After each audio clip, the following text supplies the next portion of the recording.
Welcome everyone to this virtual event organized by IMDEA Networks for Women and Girls in Science Day.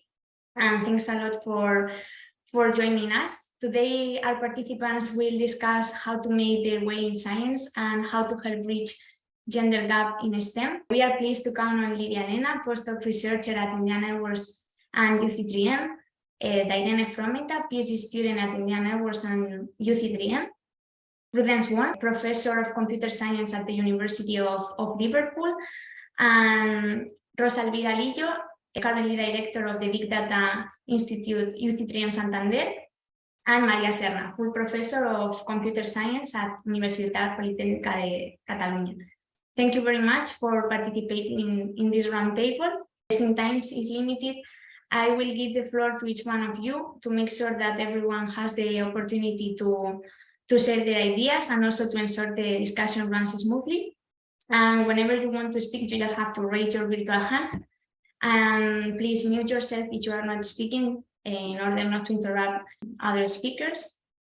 And at the end of the discussion, I will leave some time so all the attendees can ask any question to the speakers. And also you can leave questions through the chat. I would like to start by introducing a bit the current situation of STEM. The latest report, Scientists in Figures, from the Ministry of Science and Innovation of Spain, highlights that although women account 56% of university women, in areas such as engineering and technology, they only represent 25%. Besides, not all women continue in research careers, and they don't progress at the same rate as their peers. Another report, See Figures 2021, from the European Union, points out that women don't reach a quarter of the doctorate in the area of ICT. And while there has been some advances towards improving women's representation in leadership positions, women represent less than 25% of heads of institutions in higher education sector. So with this overview, I would like to start by knowing what motivated you to pursue a STEM career and what your role models were. Livia, would you like to start? Hello, everybody. So I'm Livia. I have a math background. I studied in the National Technical University of Athens. Then I continued with a PhD in computer science. And now I'm doing a postdoc at IMDEA and UC3M. So basically, I just explored many different things. I saw that I liked STEM. Basically, I was pushed, let's say, by my family, mostly. For example, my grandparents, we were doing, we were playing, adding and subtracting numbers of, for example, of the prices, or my father asked me to help me with things at home. So I was playing with tools and things like that from very young. And most importantly, many of my very close people are, so for example, my cousins are all of them boys. So I saw from very early that I was able to do what they were able to do. And I also liked it. So this, combined with the support of my family, basically led me to follow this path. I'm Dayrene Frómeta. I got my telecommunications and electronics engineering degree in Cuba, in Technological University of Havana. After that, I stayed like 2 years teaching in the university, computer networks. Then I went for a master's degree in Pontifical Catholic University of Rio de Janeiro in Brazil. And currently I'm doing my PhD here at the IMDEA Networks Institute. So, well, what inspired me to go for engineering, I should say that it was my grandfather. He's a telecommunications and electronics engineer, as I am. And when I was a kid, I remember I used to spend hours and hours with him in a small lab that he has at home. with equipments, with electronic components. And when I was young, I just was curious why my grandfather was spending too many hours there. So yeah, that's the reason. At the beginning, when he noticed my interest on engineering and on what he was doing, he started teaching me like how to measure the resistance or how to check that an electronic component is working properly and so on. And little by little, he was like involving me on those small projects that he was developing at home. So I think that that's the reason why I chose the engineering career. Okay, so both of you have in common people from Yeah. the family. Prudence. Hi everyone, I'm Prudence Wong. I'm at the University of Liverpool. So I grew up in Hong Kong, and I did my high school, undergraduate, postgraduate, everything. My study was in Hong Kong, and then after I got my PhD, then I basically moved to the UK and moved to Liverpool, and since then I have been here for quite a while. So not too many places. So for me, I'm my parents are the older generation, and basically they don't really know much about. I mean, they weren't really educated that much. I mean, the level is like to primary schools and so on. So for me, everything I got is more or less from the school. So whatever the school was directing. So I still remember when I was entering high school. So they have the subjects at the time started to have computer science, basically. And it was a kind of a limited spaces. So only the better students can go in.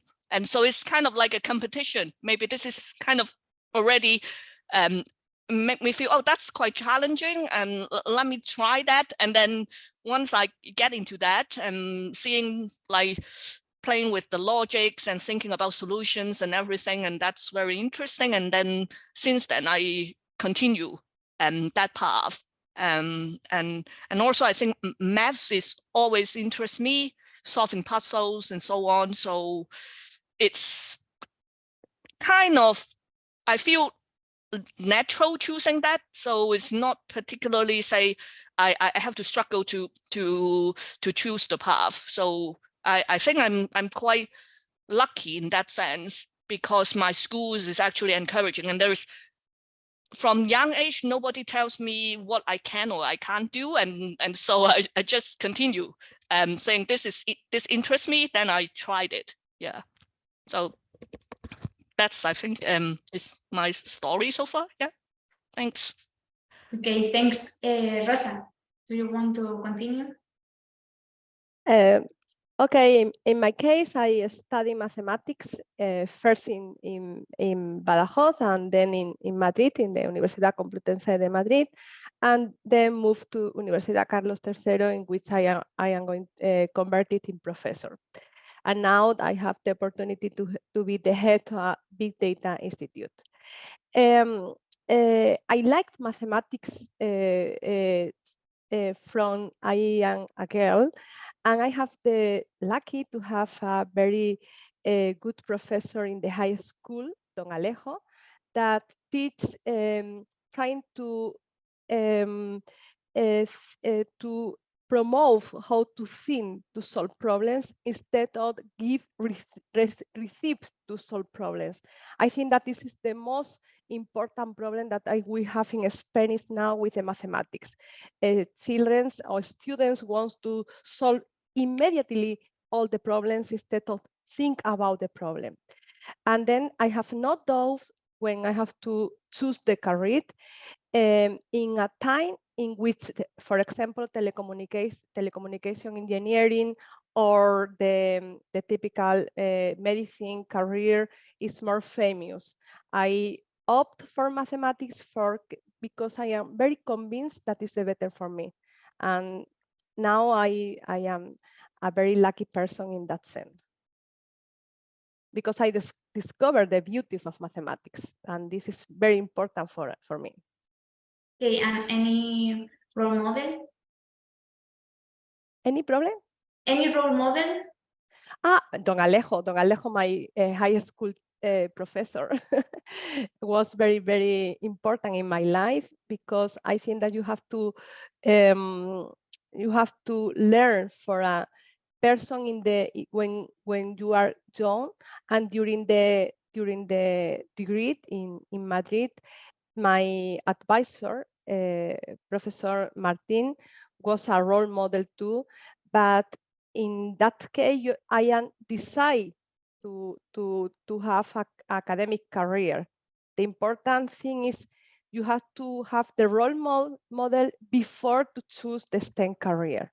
The point is before to access to the university, not during the university.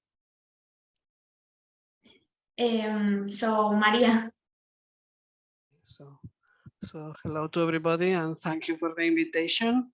I have a degree in mathematics and then another in computer science. And then I basically study in Barcelona, in the University of Barcelona for mathematics, and the Polytechnic for computer science. And I did part of my PhD degree in the University of Patras in Greece. So this, as Prudence, I didn't move too much during my life. But then I have some experience moving from one country to the other. And for deciding to study a STEM career, basically I liked mathematics from the beginning. I have a problem because I am very bad at doing calculations. So for many times I was with the idea that mathematics was doing sums and that you need to be very proficient with this part. Then the last years of high school, I had the fortune to have very good professors that, as in the case of Rosa, they showed that really mathematics was about thinking about problems, solving problems, and that you can put a lot of creativity in the solutions. And therefore, this motivates me to be, at this time, for me, the only options to learn mathematics was to be a teacher at high school in mathematics. So this was my initial motivation to study mathematics. And therefore, when I finished this in the UPC, my university were opening the studies for computer science. This was a complete new area. And I decided to enroll in this and continue the studies in computer science. And this makes open to me a completely unexpected opportunity to develop more solving problems. That was basically is what I like to do. So I will say that I am just working on that, and I am very happy to make this selection for my life. Okay, I have noticed that none of you have female role models. What do you think it can be done to encourage girls? Because one of the problems is that they don't have female role models right now. So anyone wants to add something? For me, I didn't find it a problem. So it's really, I see that there are different people who can do the work.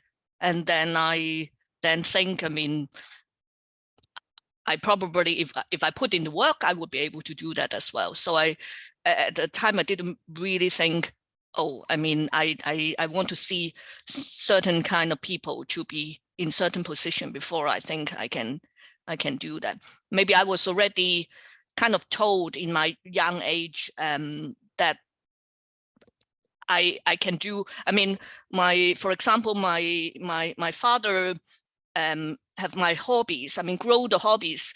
He didn't really treat me particularly, say, oh, you can only do girls thing. So I can do anything I want. I mean, we go for football, we watch football, etc. So from a young age, I don't really have kind of like that boundary to say there is something I can't do. And maybe that's really helped because of that.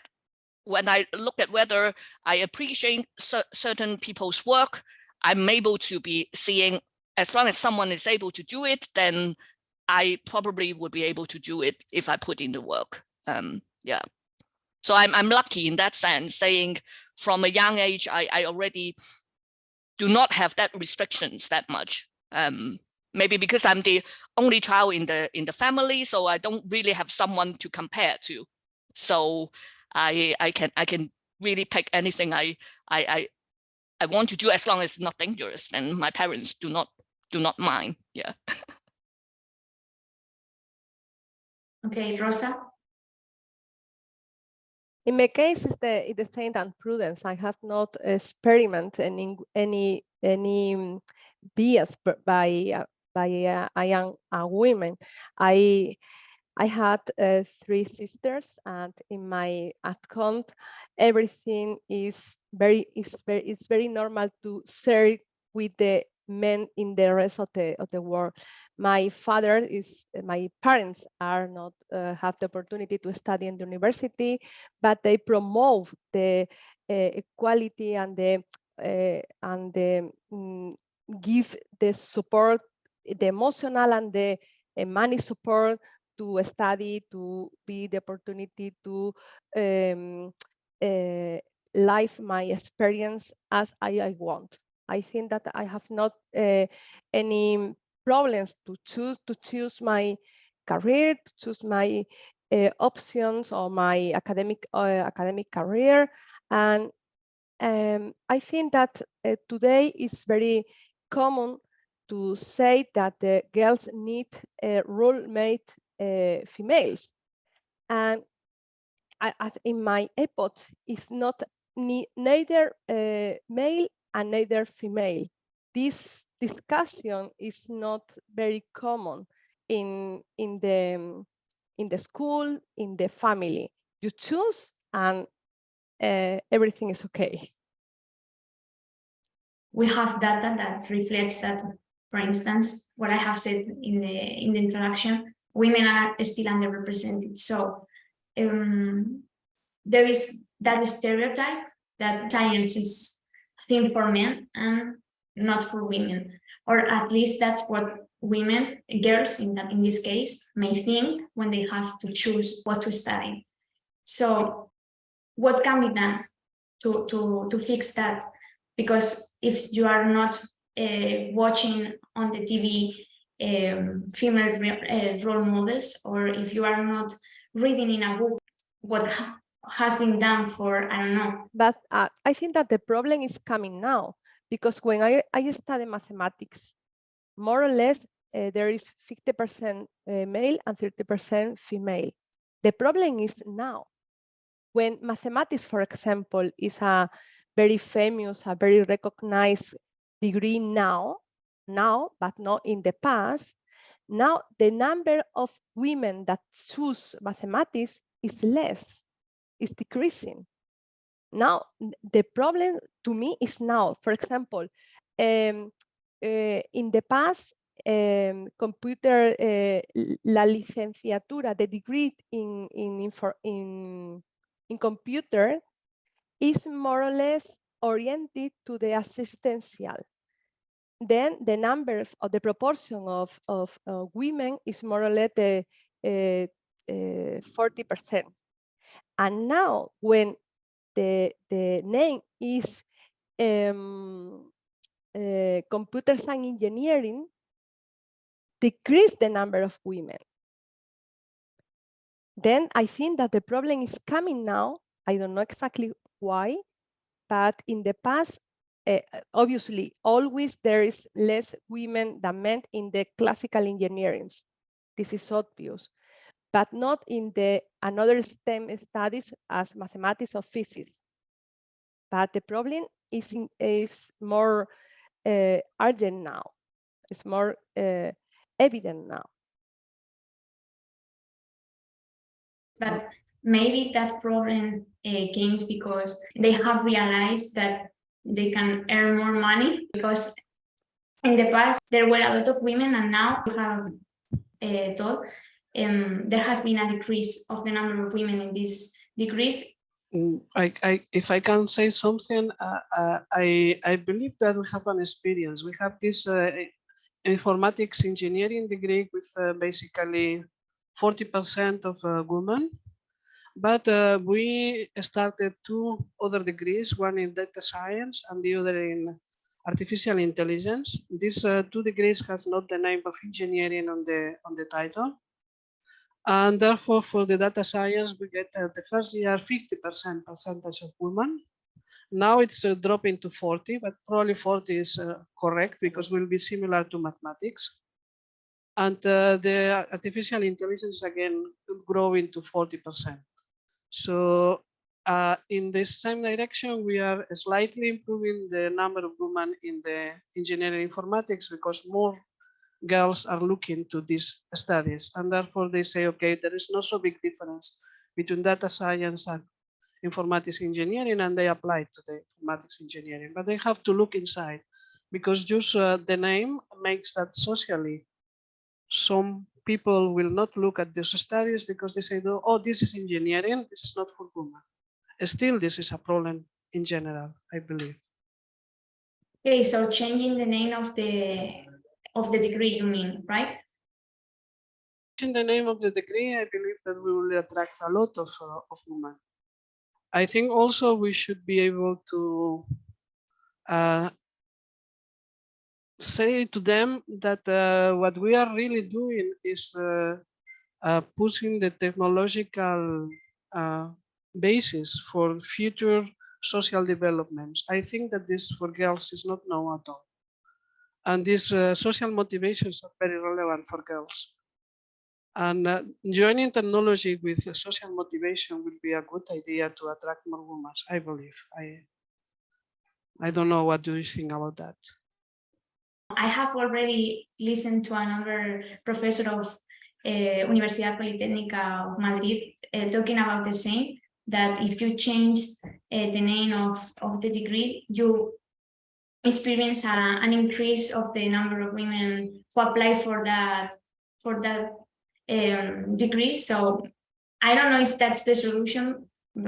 I don't think so, because what you have to do maybe is to make women don't be afraid of choosing engineering degrees. I mean, Dayrene and Livia, what do you want to add to this point of the discussion? I totally agree with the discussion we have. And I think something we could do is just to go to the schools and just tell to the little girls that there is nothing to be afraid of studying engineering, that we are doing it and we are totally capable of doing something like this.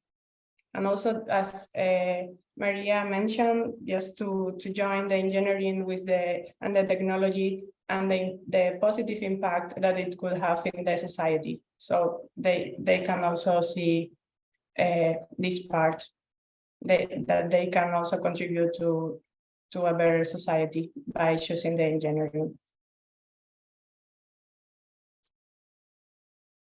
But I observed that in the high school, when a student has to decide science or social science, more or less the proportion of women that choose science is the same that they choose social science.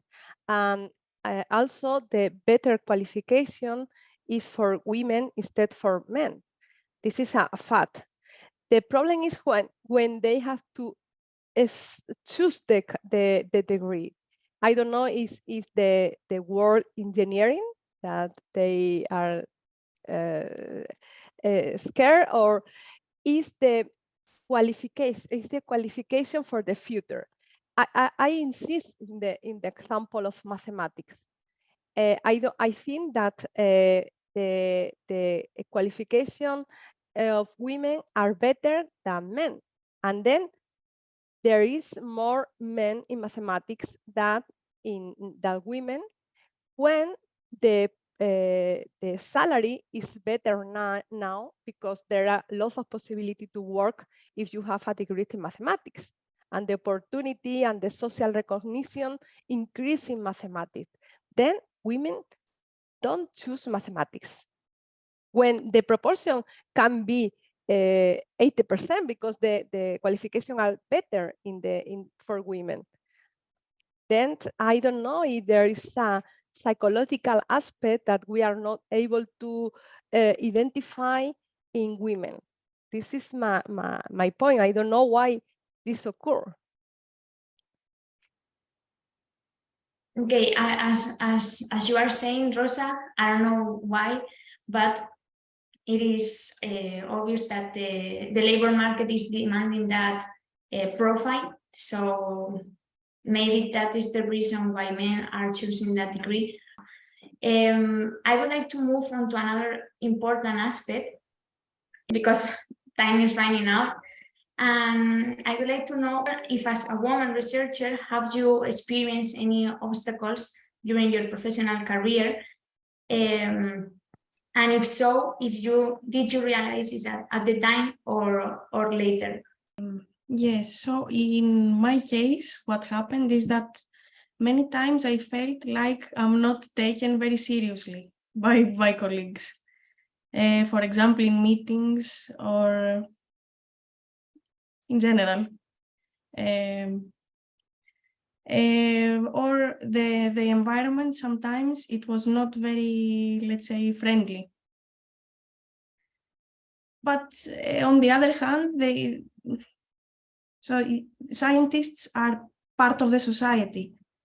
So this is just something that is reflected in our work. Yeah, that was my experience. Okay, Dayrene. The truth is that in my case, I think I'm lucky. I've never found like a big obstacle on developing my career. When I was studying in Cuba, I never had that problem. But it's true that sometimes you can feel that maybe in meetings or it's true that sometimes your opinion is not taken like that serious, as Livia mentioned. But in general, nothing like very serious in my case, in my experience. Prudence? In terms of obstacles, I don't really experience a lot. I'm actually okay. I work with quite many collaborators, and it looks like all are going along fine. And so it's really my contribution to, for example, the research problems that are considered whether people want to work with me. But there is a tendency now, I wouldn't say obstacle, but actually something sometimes actually add on to my workload is because of like the expectation, or at least now trying to say, okay, I mean, some committees we should have women representation and so on. So it's kind of on the other way is some of the policy is trying to help to have more people to be involved. But when the field doesn't actually have so many, I mean the corresponding proportion of women actually in the field, I kind of being picked on from time to time to sit on committees. And if I compare with my male colleagues, I'm asked more often to sit on some of these committees. And of course, some of them are useful, but it would be good maybe to see that the policy is more reflective on actually the population speed right now. That's hopefully would help, because I can imagine if some younger researcher, I mean earlier career researchers, they would probably maybe not dare to say no to sitting in some of these committees and helping out. That's actually then becomes hinder maybe their progress, because then of course everything we have limited time, so we can only do so many tasks. And yeah, so for that is somewhat some of the policy trying to help, sometimes a little bit backfire. So I think that's also need to be somehow looked at or be careful, at least. Yeah, that's part of my experience. Yeah. Okay, Rosa? Honestly, I have not any obstacle in my career to be a woman. The problems arise when you have to combine the personal life with the professional life. In the academic career, you have to publish a lot at the beginning in order to obtain the first position. This is the associate professor. And then when you decide to be a mom, to have children, the problem is how to be a responsible mother and a good professional. When you male colleagues continue with the rings of the publications, of the rings of the research, because it's very usual if you have to run for the children 4:30, 5:30 in the evening, and all the lights are on in the office of in the office of the mail. This is this was my problem, because my husband works in a private company in which the conciliation is very, very horrible with respect to the academic career. I am very lucky because I don't need to sleep a lot, and then I work on the nights, I work the weekends, and then I sacrifice my free time or my hobbies when I was to promote to a professor or associate professor, because my priority are my children. Then the system is not organized to be modern.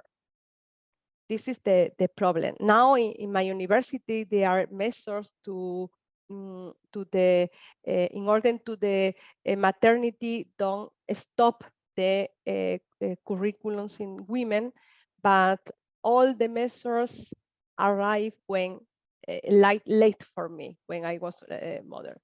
Then the problem is the conciliation to follow a successful academic career. I will go fast. I basically agree with all that they have said, especially with Prudence, because this is my main problem now. It's that you have to be member of committees. You are a senior scientist, and then you are continuously being asked to be part of a committee for this, a committee for that, a committee for that.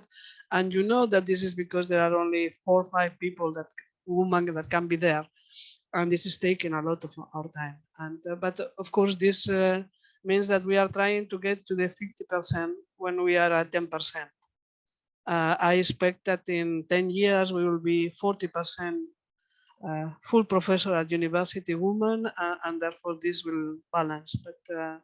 But this is the main obstacle. For the point of view or normal working life, and what has been also fortunate. I did not expect any problem with making other people listen to me, especially the kind of research that I am doing is very participative, and therefore it's just an interchange of ideas, and you need to do that, otherwise it will be impossible to progress. Okay, so first I would like to start for the things that are saying Livia and Dayrene about being taken serious at your job. I think it's a very important topic.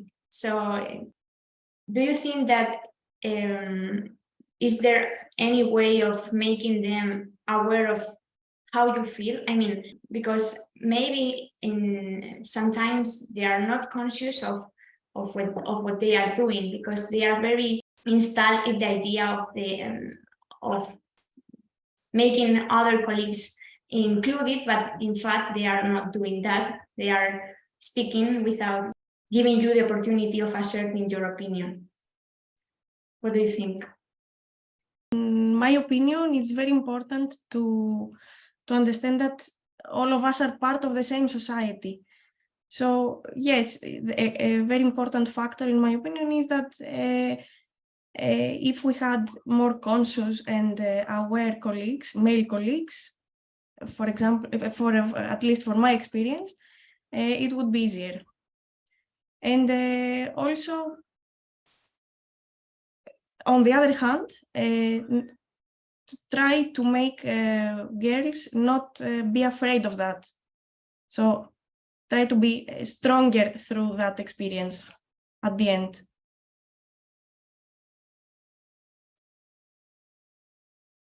Dayrene. Yes, in my opinion, it depends too much on the environment you are working on. I mean, this is not the case for during my PhD. I haven't had that problem because I'm part of a group where the group leader just take us into account, all of us, independently if you are female or male.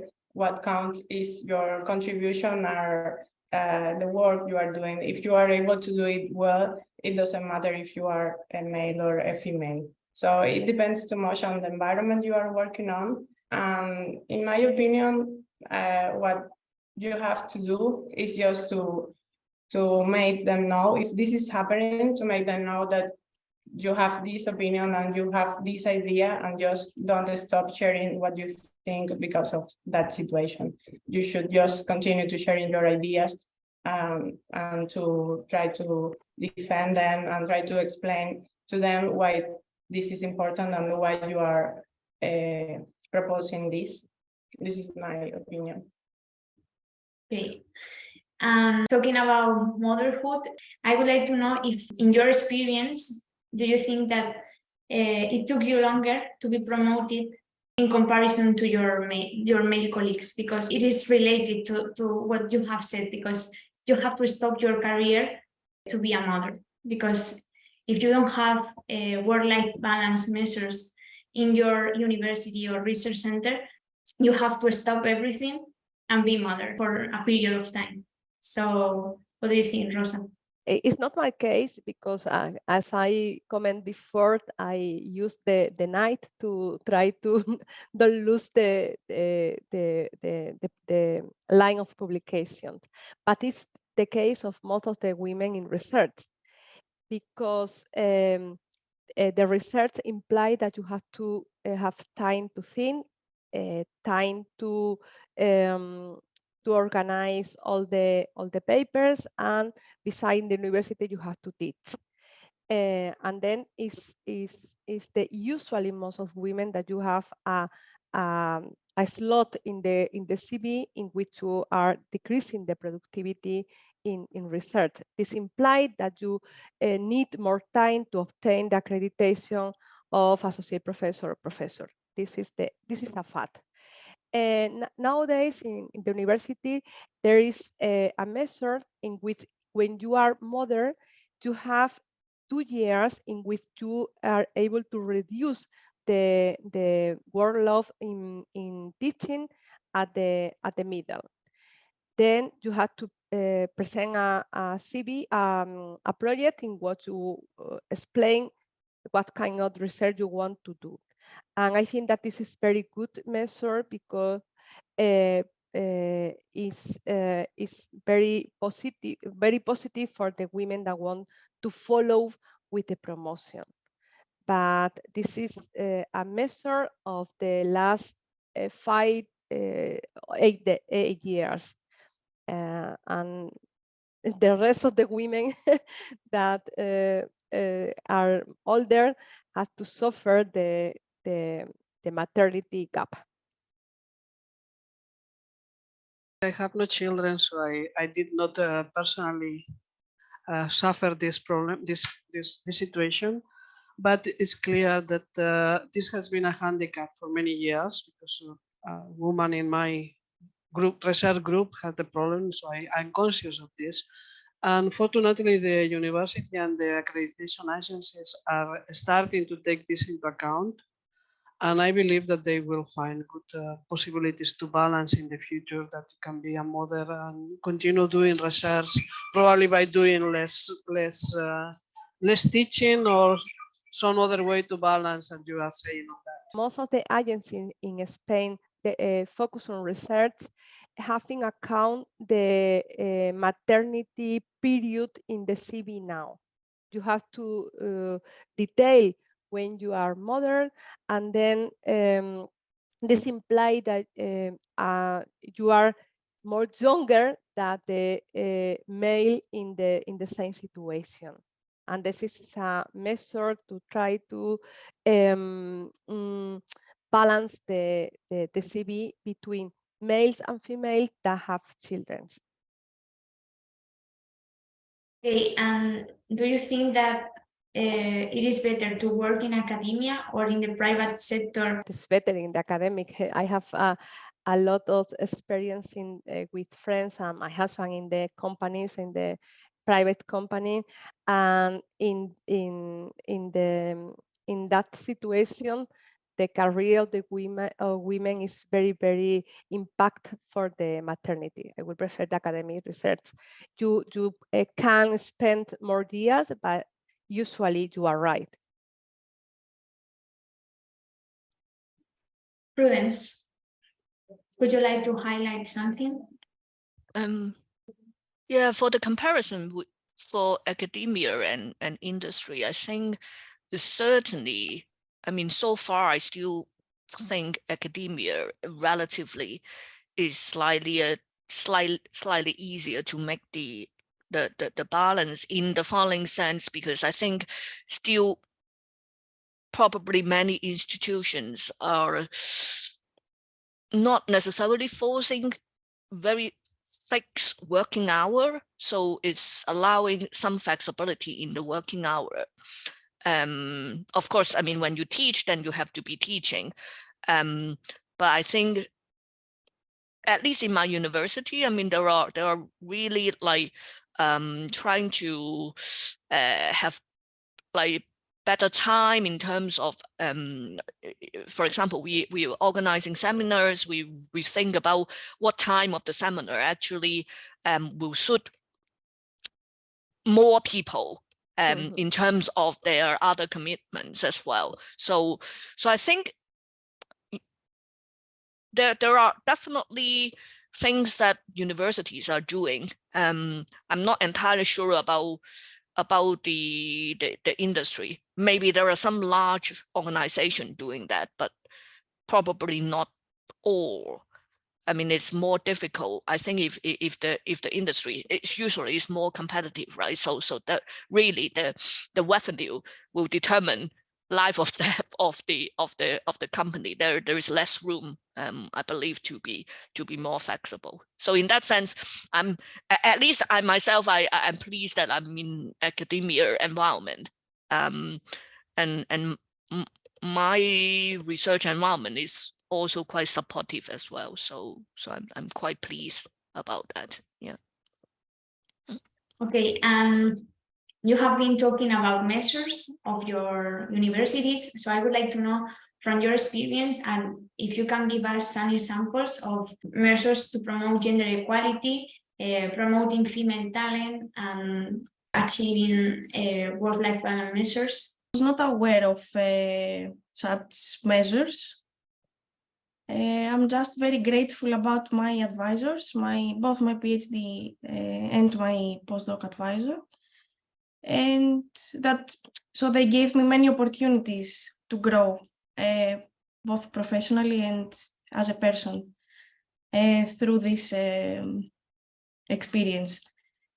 But I'm not aware of any specific measures that can be taken or that are taken in academia about this. I think we at IMDEA, we recently had the experience on that training on gender equality that we all receive here. And I think it was a good idea to do that. I think we all enjoy it and learn from that. So this is something that could be also extended to universities and other research centers. give training on gender equality and so on. Okay, Rosa? I don't, apart from the measure that I mentioned before, I don't aware that there is special measures in the university, but there is experience in the women community. For example, there is the association Women's in Data Science and Machine Learning that promote meetings in which women explain women from the academic and from the industry promote comment about the career and promote the debate with the students and people that are assist to the activities. I think that this kind of activities are very interesting for promote that the STEM careers are possible for women. This is interesting, but it's not to promote the equality itself. It's more focused on the STEM degrees. Okay, so, but in Spain, it is mandatory to have a gender equality plan for all companies and research institutions.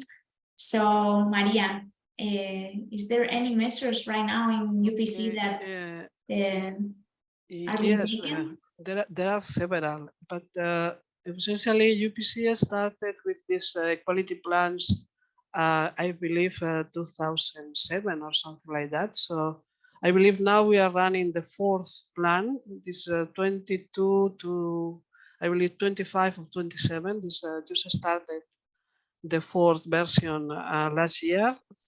And basically they try to promote equality in the general culture of UPC, also balance the participation of women in decision making, and also to make the gender balance in positions and working. And for example, in the promotions to full professors, they implement a coefficient that is a gender coefficient, in which once you have the punctuation, the final marks, then you get a different factor if you are a man or a woman.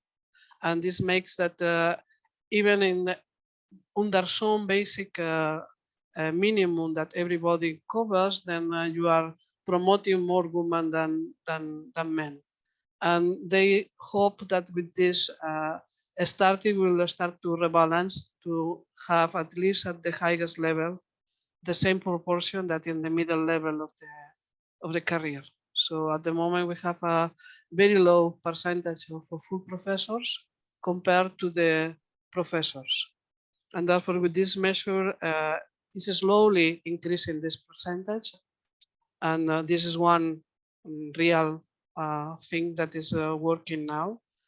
There is also for some promotion for people having after having a child, to some measures to try to liberate work on teaching so that you can devote more time to research and compensate for this. And well, there are a lot of other measures that we will be following, and also other things that are not for promoting the career, but basically for promoting the studies on girls. So. Prudence, I think it's great initiative for the UPC. So let's hope it will increase the number of women professors. At the University of Liverpool, are you doing something? What kind of activities are being right now? Actually, in the UK, this equality agenda is actually push in many universities. So there is this so-called the Athena's Swans award. Basically, university need to write about what they do for EDI. It's arguable whether that actually helps or not, because once again, it is one of those practices that require university to support report to say what they do. And I think most of the time, these additional tasks of producing the report, a lot of time fall into women as well. So it's once again, sometimes it's really backfire when you have the policy. At least in my school, I think so far since the award comes in, it was always women who were leading to write the report, leading a committee that are mostly women as well. So while that might actually propose something that they find useful, but at the same time, they also need to spend a lot of time on that as well. So that's why sometimes I'm really not entirely sure whether having certain policy, if really the decision maker have to think very carefully, because once you require certain things, you cannot expect or you cannot determine how university carry out those target, and sometimes it actually backfire. Yeah. Okay, so how can we get men involved in gender equality actions? I think if someone needs to believe there is a problem before they can actually do anything. So if people do not think there is a problem, they probably won't be doing anything. So is whether the picture of why someone thinks this is a problem, I mean, this kind of message needs to be justified and arguable to the basically the whole community. And once you see that that is an issue, if there is an issue there, then hopefully that can bring people together. Yeah, I haven't really thought about how exactly, I mean, to raise awareness, because as I said, I'm being a bit really on the lucky side that I don't experience a lot. So to be honest, I didn't think too much about it. Prudence, you are in a leadership position right now. So how do you promote equality in your research group? So everyone got the same opportunity to speak, to discuss, and that's the main thing. Try to point out when people might actually have a bias. So that's mainly how I deal with it. To be honest, I haven't really experienced something from higher up that I really experienced, but I actually have a personal experience that my postdoc, on the other hand, think that women are thinking differently from them, and my postdoc, that particular postdoc, simply do not listen to my argument simply because I'm a woman. So in that particular case, I try to explain what the problem is. In that case, at the end, I don't think I really convinced him, to be honest. But in that case, it didn't really affect my work too much, so I kind of let it go. But that's an interesting experience. So I didn't ask explicitly why he applied to my position in the first place if he doesn't like to work with women. But anyway, yeah, that's one single, I would say the single experience I experienced, and that really explicitly saying, because I don't like the way you, I mean, not just me, it's simply saying women. So that's quite a shock. When I told my colleagues, men, I mean, male and female, all of them are saying, wow, how could someone do that? I didn't do anything, to be honest. I mean, whether to report or anything. I mean, on one hand, I don't want to, because I mean, he's still developing his career as a postdoc.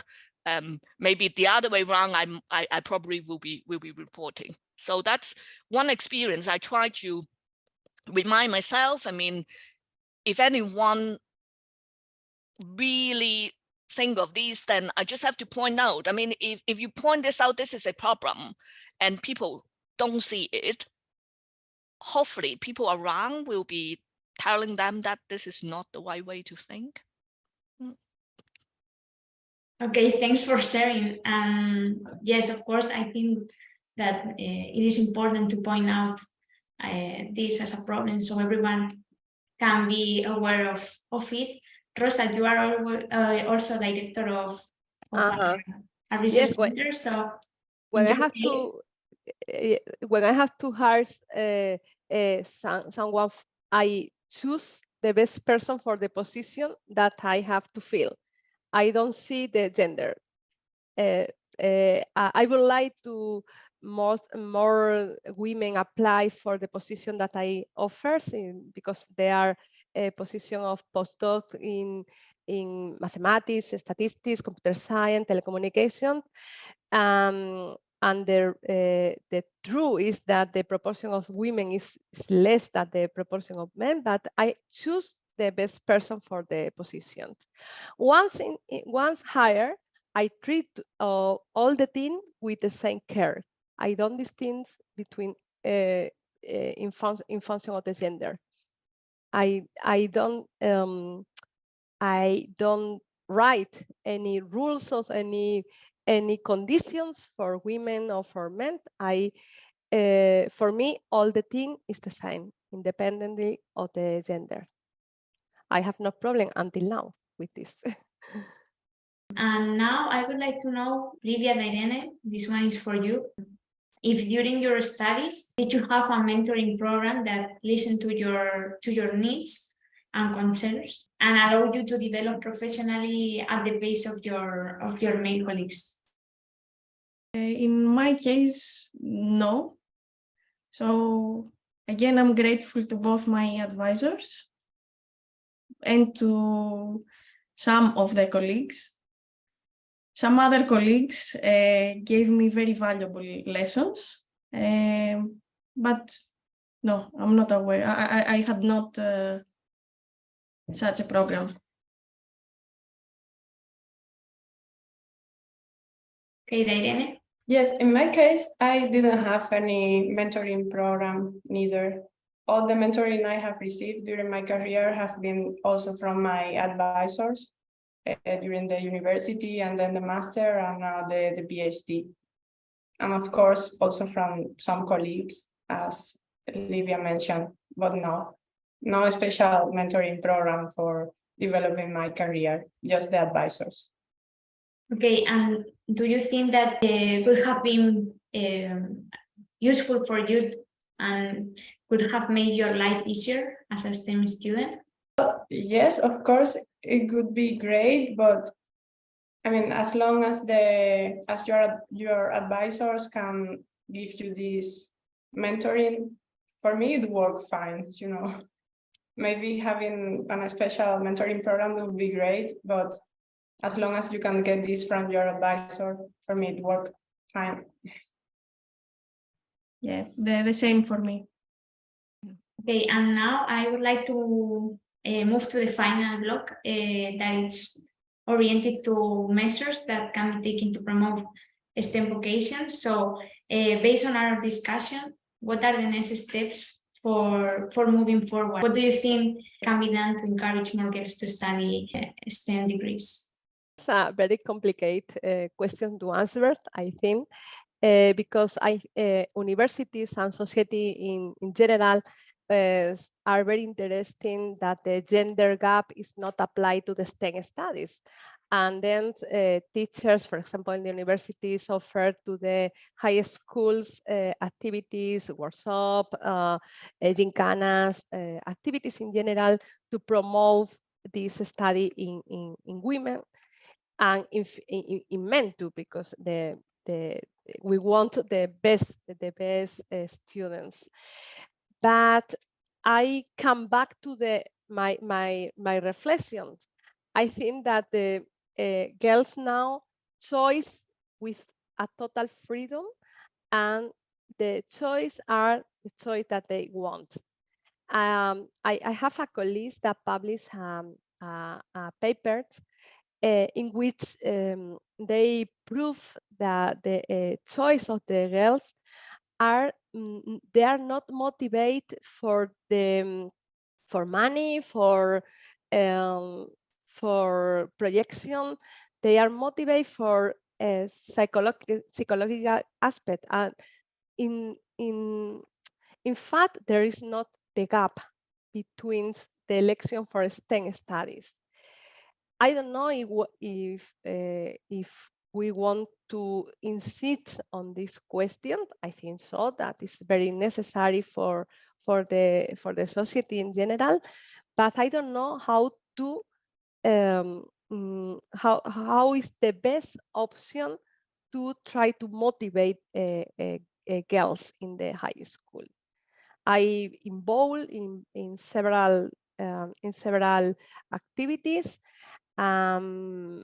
And that is very interesting. I think I can comment because one of these is that works is activity in which we are going to the colleagues to explain all the possible applications of the analytics or the data science nowadays.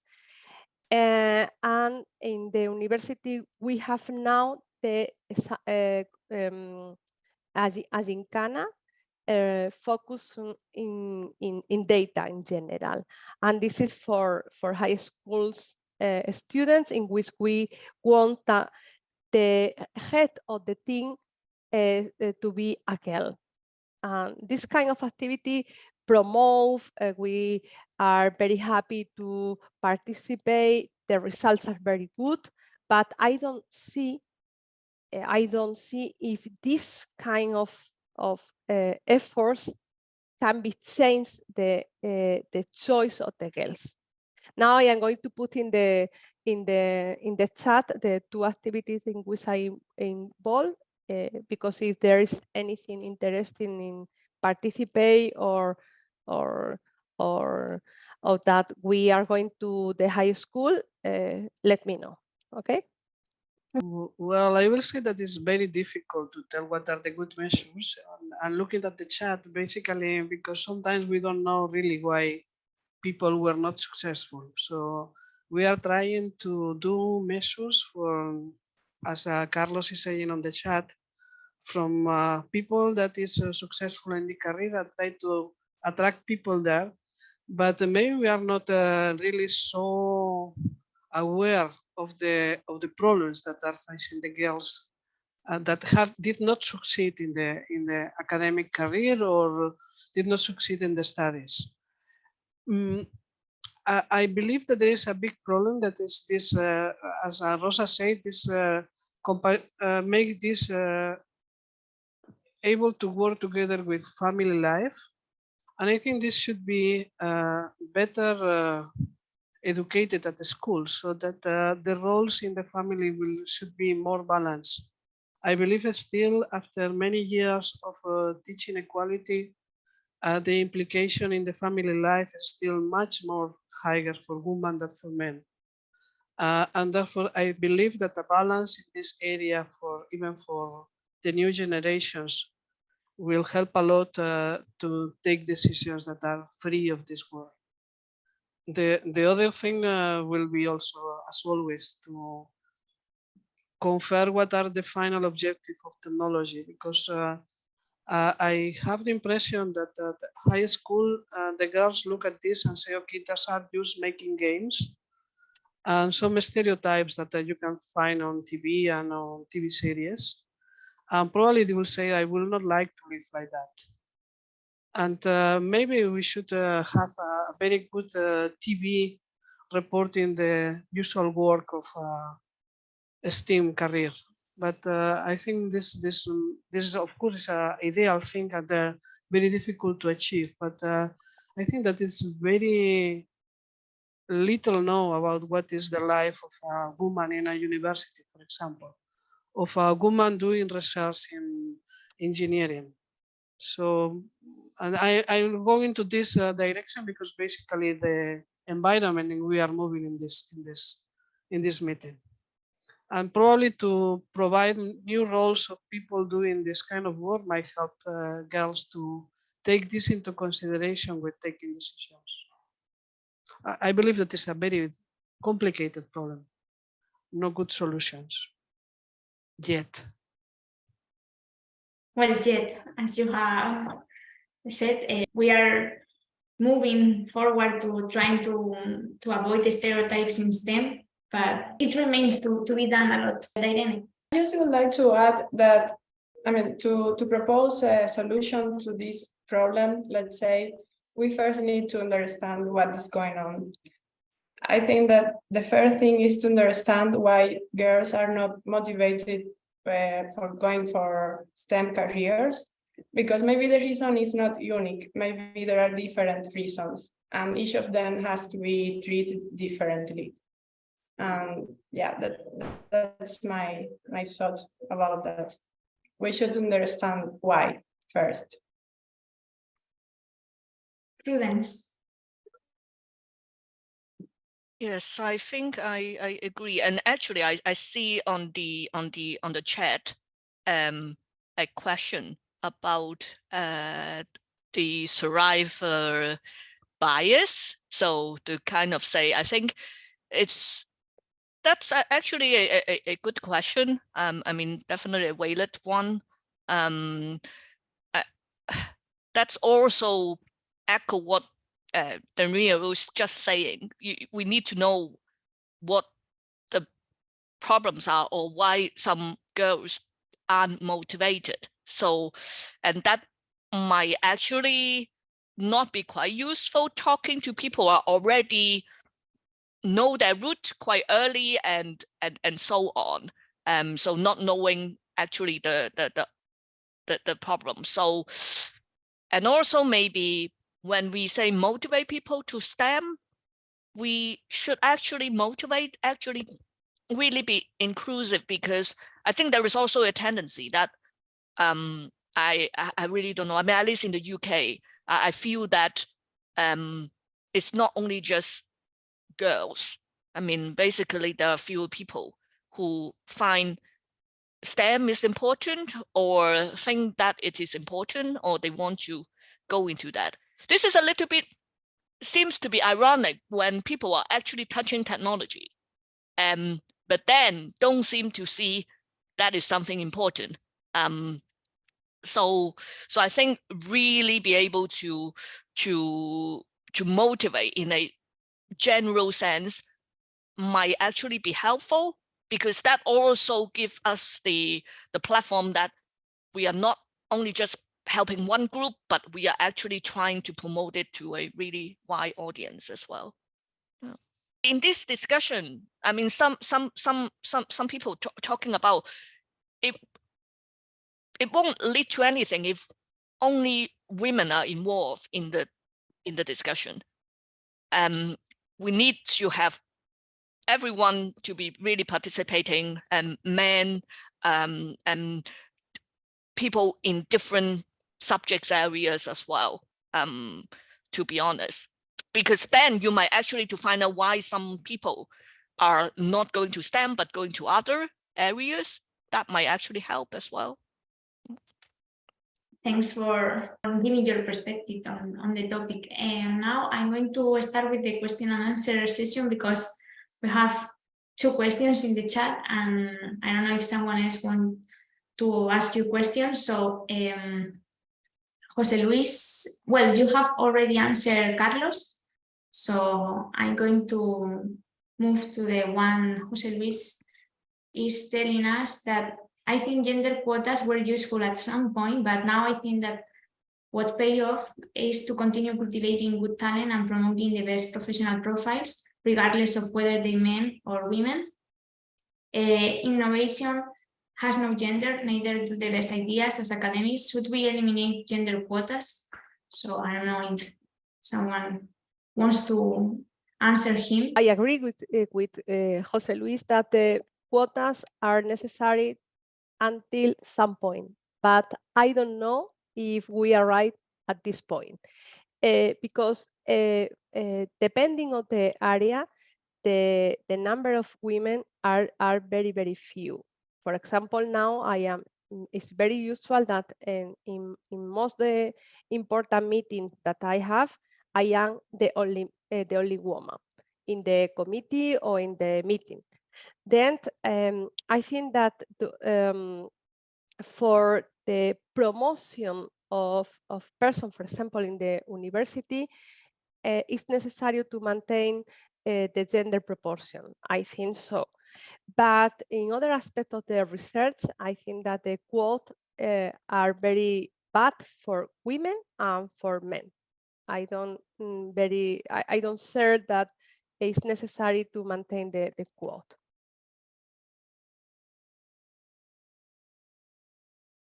We have another question. Paula said, Maria commented that women researchers have a criteria of social interest to select her studies. Also, Rosa was mentioning the different motivations between high school female and male students. I would like to ask if you identify different trends between male and female researchers in their research interests. Are women addressing different research problems than those traditionally addressed by men? So Maria, Rosa? In my area, I don't find difference, really. I don't identify any bias by gender in the topic that women and men are able to face. Well, I'm not thinking that there are different interests, but I mean that if we are technologically, we are defining the society of the future. And therefore, this is something that I believe is not so clear for girls. And I think this will be a very bad idea to have this developed only by men. So you should make women to participate on that. And now in these technological aspects, there are very small representation of women. So if you are designing software that will make the selection of personnel for a big enterprise, the criteria in this program should came for both genders. If they are only designed by men, they will be different than if they are designed by the equality, a team that has both components. And I think this is something that is important to make girls know that they are, by not participating, they are leaving some part of development out of the female point of view inside of them. Not to be only female, but to be female and male. So we need to balance this in research so that the same number of male and female will be working on the same projects. So, and more social find probably to study the mathematics of the way that you have to take care of a robot, have to take care of a person. Probably is more interesting in principle for a girl than for a boy, because you have some tendency to take care of people or of things. But at the end, both will be equally interesting in the mathematics of this problem. So it's a matter of finding the problem, and therefore both male and female will be interested in trying to solve the problem, I'm sure. So it's in this sense that I was talking about social applications of the final result. Okay, and this question is for Prudence. Elvira said, Prudence introduced a great point today. All the speakers mentioned male role models who treat them equally, but men are not much involved in the committees and the debates about gender. How are we not attracting those great male supervisors to gender equality debates? It actually would be good that their voice are heard. I mean, I'm really pleased, as I've said, that most of the people I work with do not have any really the bias and really treat us equally. So it somehow have to be shown that this should be the normal way, the usual way of approaching things, and then it wouldn't then be seem to be show that it is only a small group of people's problem. I think in my university, there are a little bit more men now involving in these committees, but I don't know what precisely would be helping to attract them to attend, to be honest. Yeah. The last question we have here in the chat, do you know any initiative to promote STEM vocations in girls that might be of interest for our audience today? I recently got to know an organization called Technovation, which is actually an organization that has mentors and mentees, mainly girls. And in teams, they work in order to code, for example, mobile apps that would address several problems that are targeted for their, that are of interest for them. That is one example of initiative, but I'm not aware of something else. At the UPC, we have some mentoring programs that is carried out by the UPC alumni that tries to put people that has in the basically 4 years after finishing the degree with students in the latest years to get this mentoring towards STEM careers. And there is another initiative that is addressed to girls between 9 and 14 years that basically try to send some people to schools to make talks and start contacting with them. And I just put on the chat a punctual initiative in which through the group of the official college for informatics, we make for the day of women and girls in science, we may be able to make a plan of the metro of the Catalan trains, in which all the station has the name of a computer scientist working in Barcelona or some historical people, and this is plug on the metros and in the trains or inside in some of the stations, so that you can see this thing that is strange, and therefore you realize that there are not the usual names of the stations, and therefore there is a QR in which you can gather information about the people that appear in this. And well, I think this for me is a way to visualizing that there are women doing things in informatics. And essentially, if you go to the page of the who is contributing, then there are a lot of women. So it's not this impression that there are only very few people working on STEM. And just by going to a web page, you can see that there are a lot of women. Of course, you can join the campaign also and add your name to the list whenever you like. Okay, this is another possibility. Well, I don't have nothing much more to say. Okay. We will take a look to the links. And Rosa, you have also sent the link to an activity or yeah, the activities in the Universidad Carlos III focus on the STEM for You is the program for girls and boys for study STEM careers. This is the link, and you can see 2 or 3 activities. Okay, so if no one else has questions, I would conclude the roundtable for today. I want to thank all the participants for their time, input, and contributions to the discussion. At IMDEA Networks, we are implementing right now a gender equality plan in order to achieve equal opportunities in STEM. So we are on the right track. And although much remains to be done, we are trying to do our best. So have a nice day, everyone, and hope to see you in a new event. Okay. Bye. Bye. Bye. Thank you, Marta. for Thank you. organizing Thank you. this. Thank you. Thank Bye. everyone. Bye. Thank you. Bye. Bye.